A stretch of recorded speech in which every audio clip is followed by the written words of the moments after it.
여러분도 분명 이런 밤이 있으셨을 겁니다.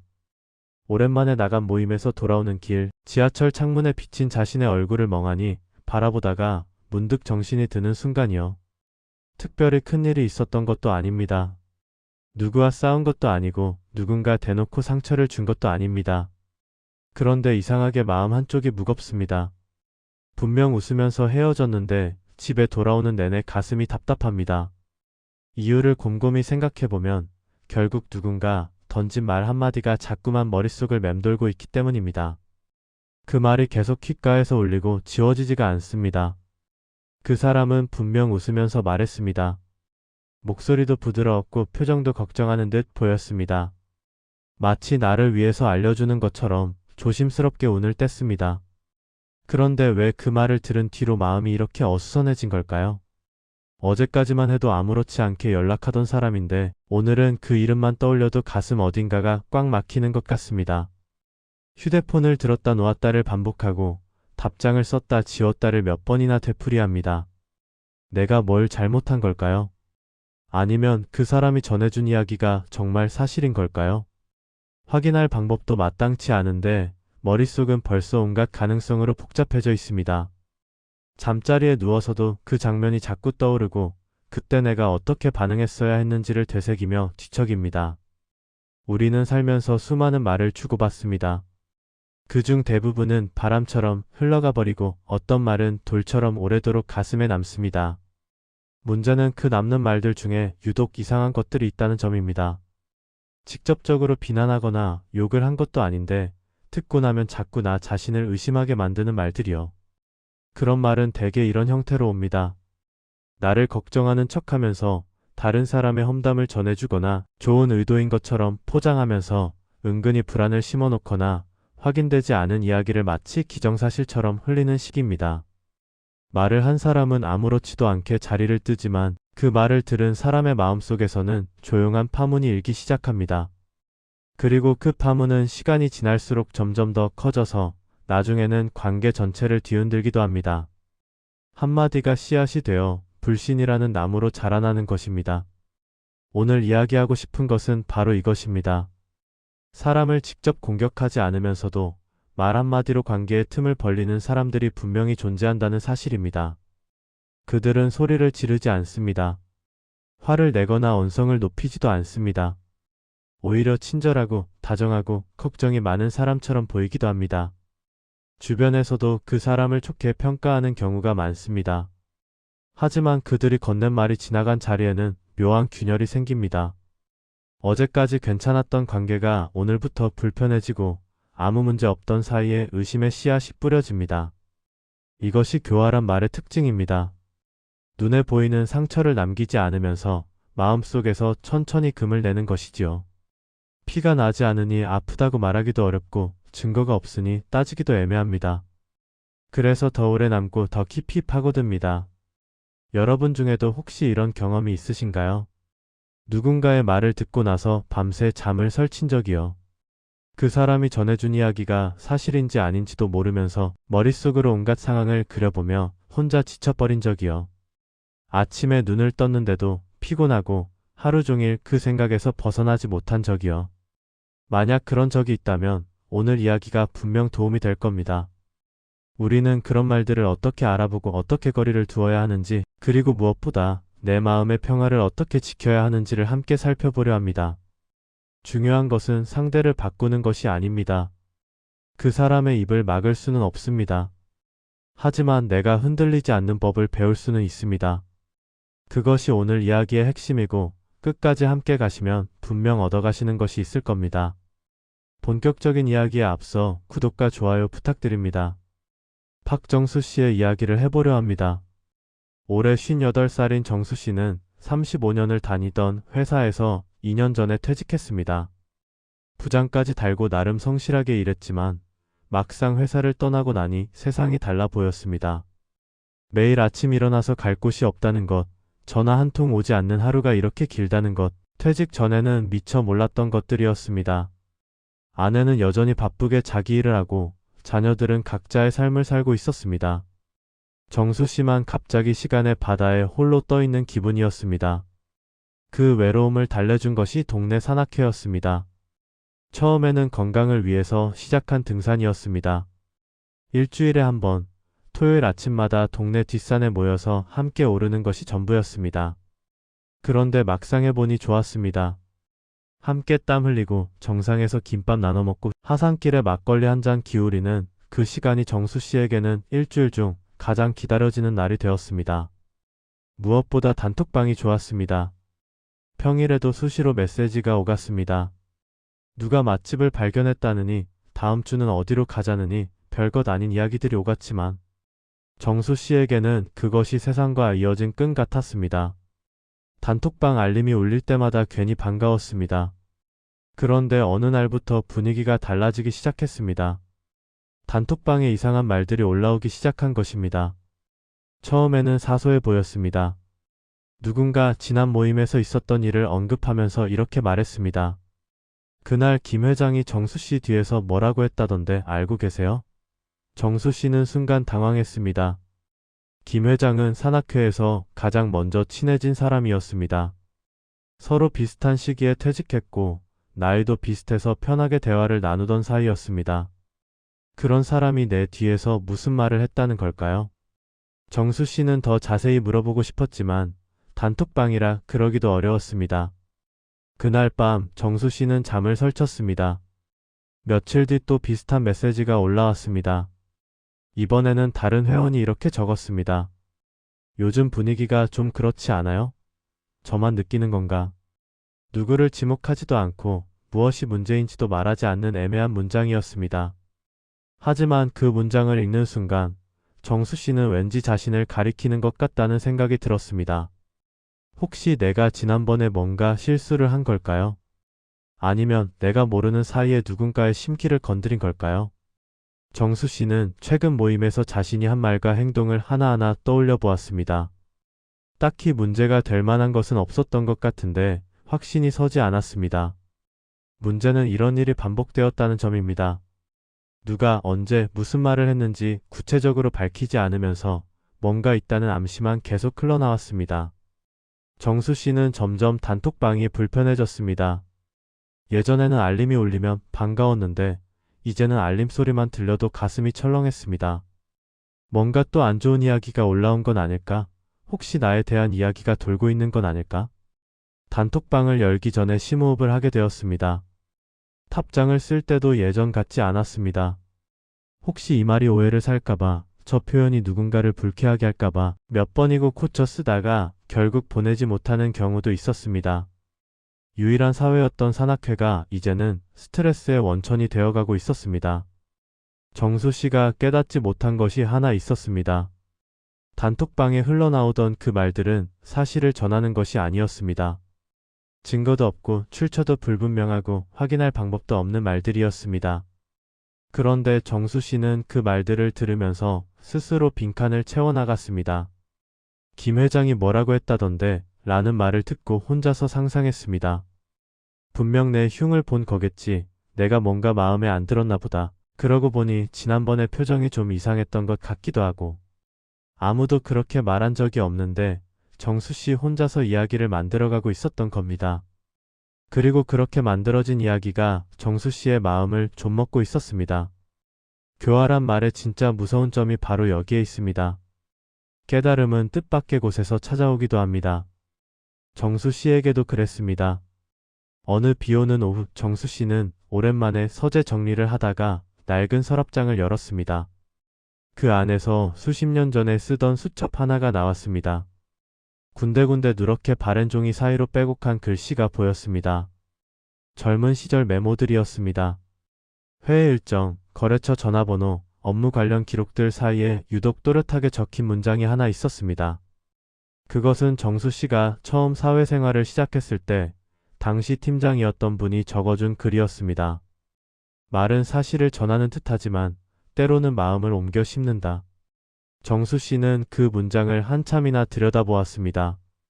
30년도 더 된 메모였지만 마치 오늘 받은 편지처럼 가슴에 와닿았습니다. 그때 그 팀장님은 왜 이런 말을 적어주셨을까요?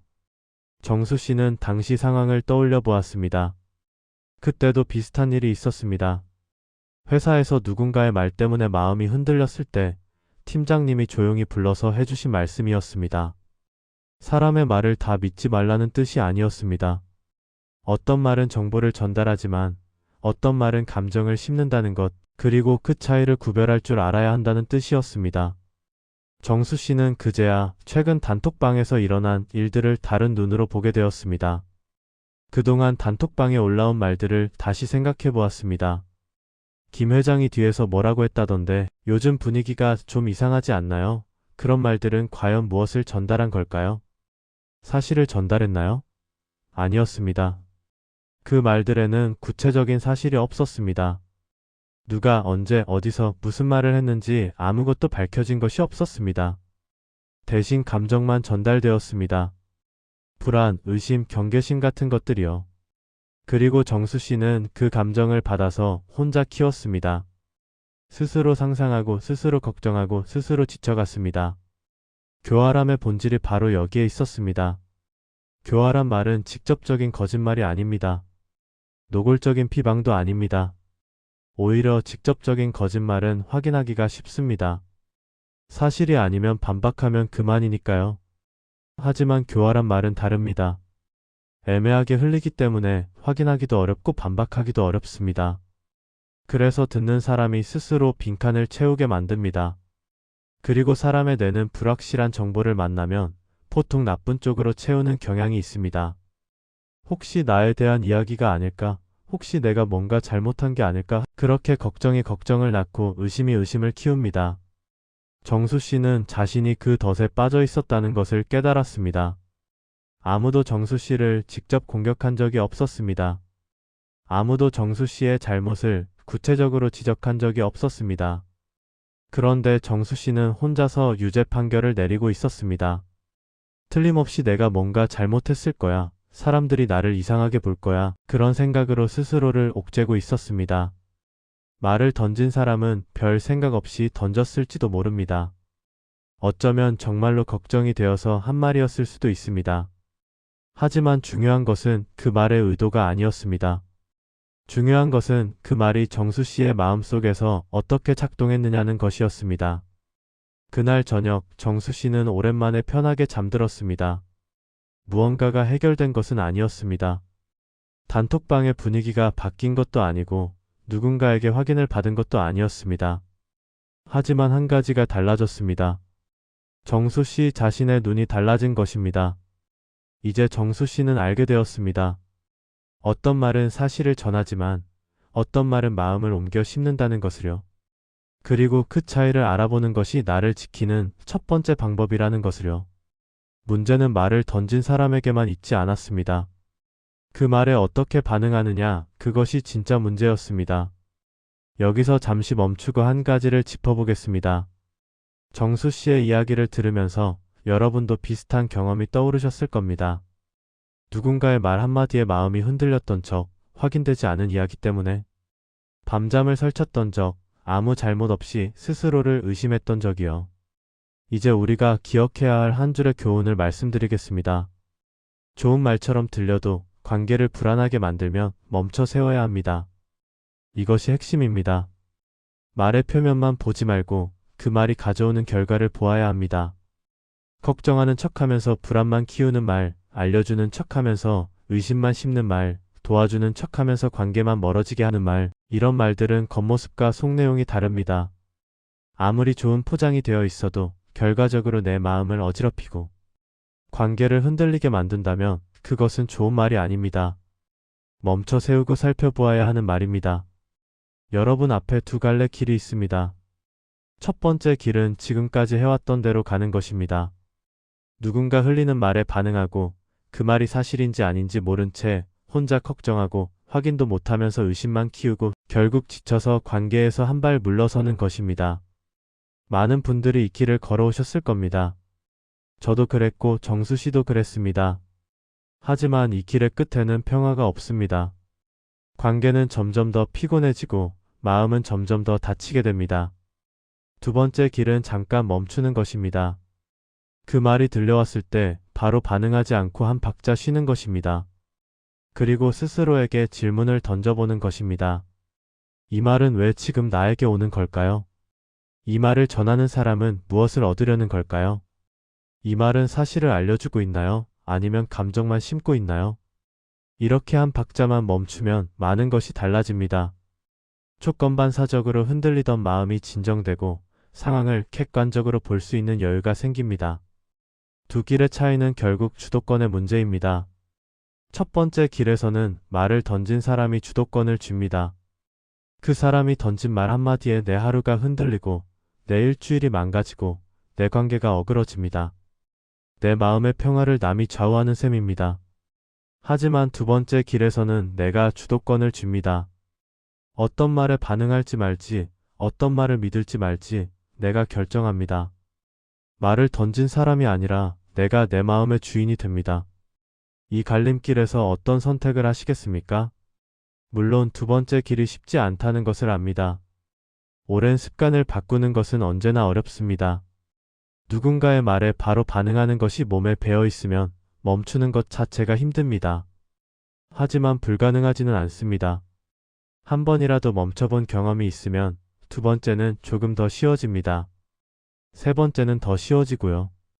그렇게 조금씩 바뀌어가는 것입니다.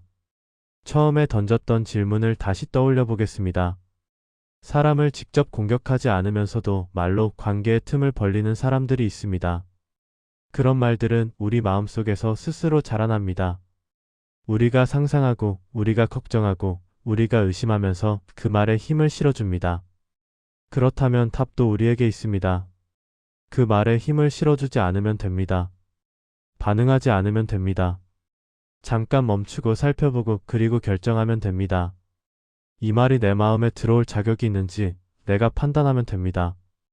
그런데 막상 실천하려면 어떻게 해야 할까요? 구체적인 방법이 필요합니다. 이제 교활한 말을 걸러내는 구체적인 방법을 말씀드리겠습니다. 6가지 기준인데 어려운 것이 아닙니다. 일상에서 바로 적용할 수 있는 것들입니다. 정수 씨도 이 방법들을 하나씩 익혀가면서 마음의 평화를 되찾아갔습니다. 첫 번째는 출처를 묻는 것입니다. 누군가 그런 말을 했다. 어디선가 그런 이야기가 돌더라. 이런 말이 들려오면 곧바로 물어보십시오.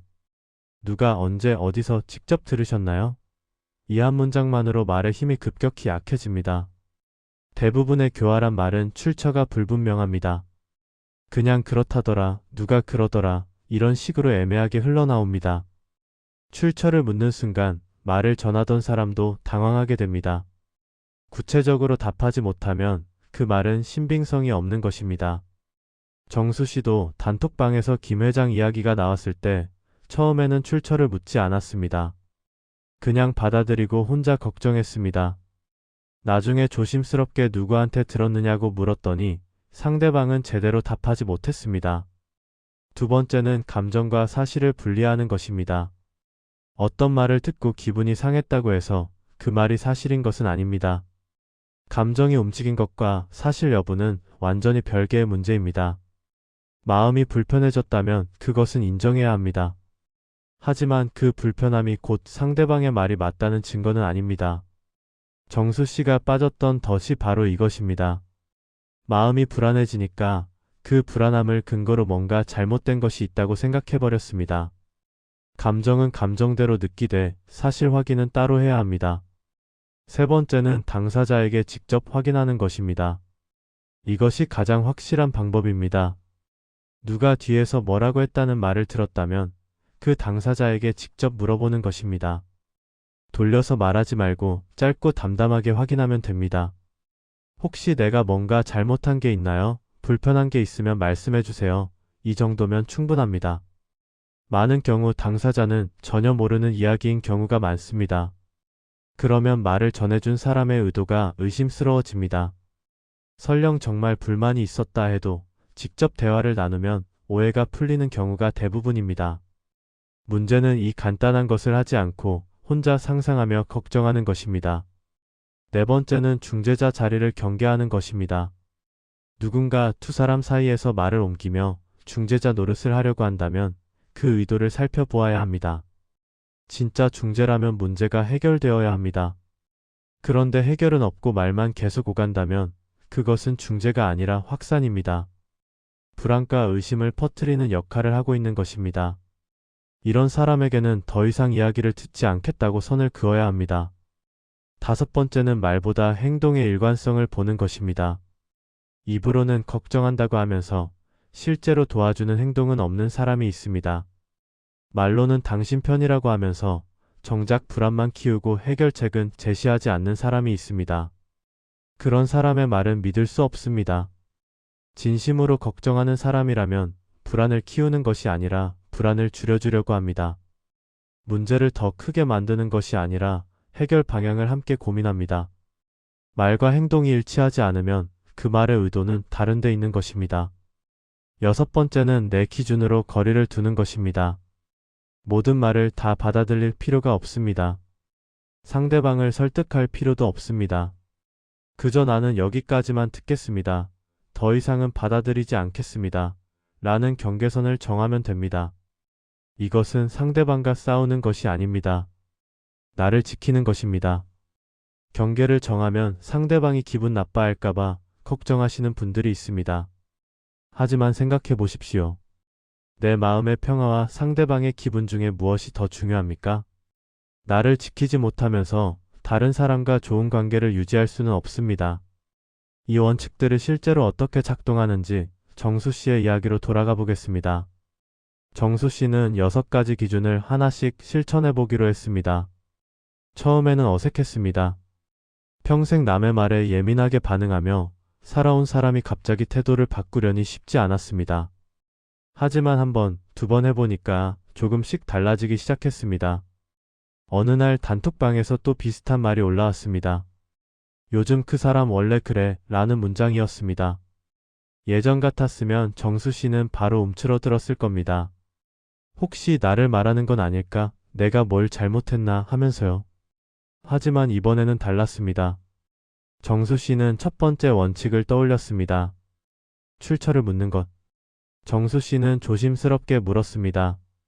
죄송한데 누구 이야기인가요? 구체적으로 어떤 상황인지 알 수 있을까요? 단톡방이 잠시 조용해졌습니다. 말을 올렸던 사람이 뒤늦게 답했습니다. 아, 그냥 일반적인 이야기야. 특정인 말하는 거 아니야. 그 순간 정수 씨는 깨달았습니다. 구체적인 내용이 없으면 그 말은 허공에 떠있는 연기와 같다는 것을요. 며칠 뒤에는 세 번째 원칙을 실천해 볼 기회가 왔습니다. 예전에 김 회장이 뒤에서 뭐라고 했다는 이야기, 그것이 계속 마음에 걸렸습니다. 확인하지 않으면 평생 의심 속에 살 것 같았습니다. 정수 씨는 용기를 내서 김 회장에게 직접 연락했습니다. 회장님, 혹시 제가 뭔가 실수한 게 있으면 말씀해 주세요. 불편하신 점이 있었다면 듣고 싶습니다. 김 회장은 의아해했습니다. 무슨 말이야, 아무 문제 없는데. 뭔가 들은 거 있어? 정수 씨는 솔직하게 상황을 설명했습니다. 김 회장은 웃으며 말했습니다. 나도 그런 이야기 들은 적 없어. 걱정 마, 우리 사이에 뭐가 있겠어. 그날 정수 씨의 마음에서 몇 달 동안 쌓였던 짐 하나가 내려갔습니다. 심리학에서는 이것을 이렇게 설명합니다. 사람의 뇌는 불확실한 정보를 만나면 스스로 빈칸을 채우려고 합니다. 그리고 대부분의 경우 나쁜 쪽으로 채웁니다. 이것을 부정편향이라고 부릅니다. 진화의 과정에서 위험에 민감하게 반응하는 것이 생존에 유리했기 때문에 발달한 특성이라고 합니다. 하지만 현대사회에서는 이 특성이 오히려 우리를 괴롭히는 경우가 많습니다. 확인되지 않은 말 한마디에 혼자서 최악의 시나리오를, 그리고 그 시나리오 때문에 밤잠을 설치고 결국 아무 일도 아닌 것으로 드러나는 경우가 얼마나 많습니까? 교활한 말이 힘을 갖는 것은 바로 이 빈칸 때문입니다. 구체적으로 말하지 않고 애매하게 흘림으로써 듣는 사람이 스스로 상상하게 만듭니다. 그리고 그 상상은 대부분 불안과 의심의 방향으로 흐릅니다. 그래서 첫 번째 원칙인 출처 묻기가 중요한 것입니다. 출처를 물으면 애매함이 걷히고 사실이 드러납니다. 사실이 드러나면 상상의 여지가 사라지고 불안도 줄어듭니다. 정수 씨의 단톡방도 조금씩 달라지기 시작했습니다. 정수 씨가 몇 번 출처를 묻고 당사자에게 직접 확인하는 모습을 보이자 다른 회원들도 변화하기 시작했습니다. 애매한 말을 올리던 사람이 더 조심하게 되었습니다. 확인되지 않은 이야기를 함부로 퍼뜨리기가 어려워진 것입니다. 물론 하루아침에 모든 것이 바뀐 것은 아닙니다. 여전히 불편한 순간도 있고 마음이 흔들릴 때도 있습니다. 하지만 예전과 확실히 달라진 것은 정수 씨가 더 이상 혼자서 모든 것을 짊어지지 않게 되었다는 점입니다. 확인할 것은 확인하고 거리둘 것은 거리두고 그래서 마음의 평화를 지킬 수 있게 되었습니다. 여기서 한 단계 더 깊이 들어가 보겠습니다. 지금까지 말씀드린 것은 교활한 말을 걸러내는 기술이었습니다. 출처를 묻고 감정과 사실을 분리하고 당사자에게 확인하고 거리를 두는 것. 모두 중요한 방법들입니다. 하지만 이것만으로는 충분하지 않습니다. 기술을 넘어서 태도의 변화가 필요합니다. 어떤 마음가짐으로 이 모든 상황을 대해야 하는지 그것이 더 근본적인 문제입니다. 정수 씨의 이야기에서 가장 중요한 전환점은 기술을 익힌 것이 아니었습니다. 자기 자신을 바라보는 눈이 달라진 것이었습니다. 처음에 정수 씨는 누군가의 말에 흔들릴 때마다 자신을 탓했습니다. 내가 뭘 잘못했기에 이런 말을 듣는 걸까? 내가 부족하기에 사람들이 나를 이렇게 보는 걸까? 그런 생각이 머릿속을 가득 채웠습니다. 하지만 6가지 원칙을 실천하면서 정수 씨는 조금씩 깨닫기 시작했습니다. 문제는 내가 부족해서가 아니었다는 것을요. 문제는 확인되지 않은 말에 내 마음의 주도권을 넘겨주고 있었던 것이었습니다. 교활한 사람을 바꾸려고 애쓰지 않아도 됩니다. 그것은 불가능한 일이고 설령 가능하다 해도 내가 할 일이 아닙니다. 우리가 바꿔야 할 것은 그 사람의 마음이 아니라 내 마음이 반응하는 방식입니다. 어떤 말이 들려왔을 때 그 말에 바로 휘둘리는 것이 아니라 한 발 떨어져서 살펴보는 것. 그 말이 사실인지 아닌지 따지기 전에 이 말이 내 마음에 들어올 자격이 있는지 먼저 묻는 것. 그것이 태도의 변화입니다. 조선시대 정약용 선생이 유배지에서 보낸 18년의 세월을 생각해 보십시오. 온갖 모함과 비방 속에서도 선생은 무너지지 않았습니다. 그것은 그 말들이 거짓임을 증명했기 때문이 아닙니다. 증명할 수 없는 것도 많았고 해명할 기회조차 없는 경우도 있었습니다. 선생이 버틸 수 있었던 것은 외부의 평가와 상관없이 스스로를 세우는 태도를 지켰기 때문입니다. 남이 나를 어떻게 보든 나는 내가 어떤 사람인지 알고 있다. 그 확신이 흔들림 없는 삶의 기둥이 되었습니다. 물론 정약용 선생과 우리를 비교하는 것은 무리가 있습니다. 선생은 역사에 이름을 남긴 대학자이고 우리는 평범한 일상을 살아가는 사람들이니까요. 하지만 원리는 같습니다. 남의 말에 휘둘리지 않고 나를 지키는 것, 그것은 특별한 사람만 할 수 있는 일이 아닙니다. 누구나 할 수 있는 일입니다. 다만 의식적으로 연습해야 합니다. 여러분, 그동안 너무 애쓰며 사람을 지켜오셨습니다. 관계를 소중히 여기셨기 때문에 남의 말에 민감하게 반응했던 것입니다. 그것은 나쁜 것이 아닙니다. 다만 그 때문에 더 쉽게 흔들렸던 것도 사실입니다. 이제는 조금 달라져도 괜찮습니다. 관계를 소중히 여기면서도 나 자신을 지키는 법을 배워도 됩니다. 모든 말을 다 받아들이지 않아도 됩니다. 모든 사람을 다 기쁘게 해주지 않아도 됩니다. 내 마음의 평화를 지키는 것이 이기적인 것이 아닙니다. 오히려 그래야 건강한 관계를 유지할 수 있습니다. 정수 씨도 처음에는 거리두기가 어려웠습니다. 경계를 정하면 상대방이 기분 나빠하지 않을까, 관계가 멀어지지 않을까 걱정했습니다. 하지만 실제로 해보니 달랐습니다. 오히려 관계가 더 편해졌습니다. 서로의 선을 존중하게 되었고 불필요한 오해가 줄어들었습니다. 무엇보다 정수 씨 자신이 편해졌습니다. 단톡방 알림 소리에 가슴이 철렁하지 않게 되었습니다. 모임에 나갈 때 긴장하지 않게 되었습니다. 스스로를 의심하고 탓하는 일이 줄어들었습니다.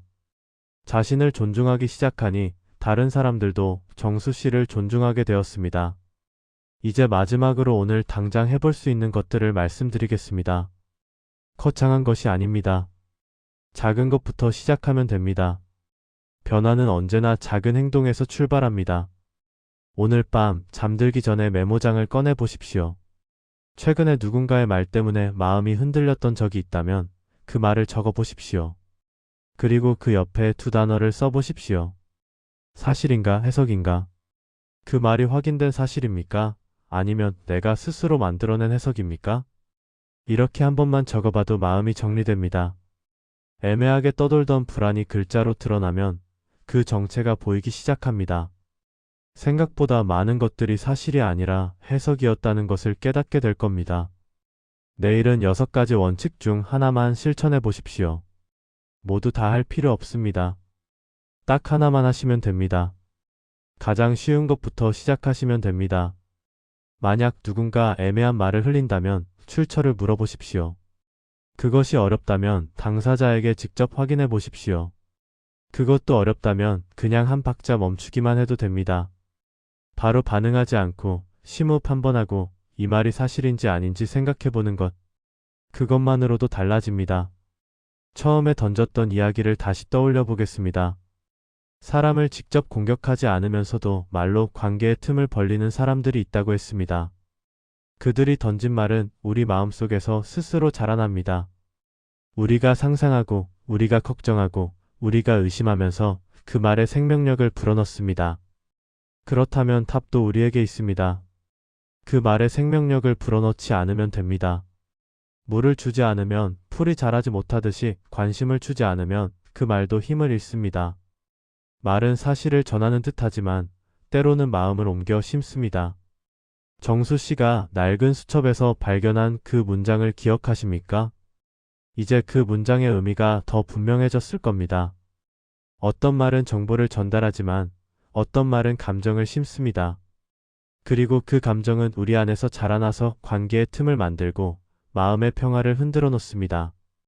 하지만 우리가 그것을 알아보는 눈을 갖게 되면 더 이상 속수무책으로 당하지 않아도 됩니다. 어떤 말을 받아들이고 어떤 말을 흘려보낼지 내가 결정할 수 있게 됩니다. 여러분은 늦은 사람이 아닙니다. 지금까지 몰랐던 것이 아니라 생각할 여유가 없었던 것입니다. 바쁜 삶을 살아오느라 이런 것들을 차분히 돌아볼 시간이 없었던 것입니다. 이제는 그 시간이 생겼습니다. 퇴직 후의 삶이 노년의 시간이 비어있는 것처럼 느껴질 때도 있지만 사실은 비로소 자신을 돌볼 수 있는 시간이 온 것입니다. 그 시간을 활용해서 내 마음의 기준을 세워보십시오. 어떤 말에 반응할지, 어떤 관계를 유지할지 내가 정하는 것입니다. 마지막으로 한 말씀 드리겠습니다. 여러분은 지금 그대로 충분히 괜찮은 사람입니다. 누군가의 말 한마디에 흔들렸다고 해서 나약한 사람이 아닙니다. 관계를 소중히 여겼기 때문에 상처받은 것입니다. 그것은 약점이 아니라 강점입니다. 다만 이제는 그 강점을 지키면서도 나를 보호하는 법을 배우시면 됩니다. 오늘 이야기가 그 작은 시작이 되었으면 좋겠습니다. 여러분의 마음의 평화가 깃들기를, 여러분의 관계에 건강한 거리가 생기기를 바랍니다. 그리고 무엇보다 여러분 스스로를 존중하고 아끼는 날들이 되시기를 진심으로 축복합니다.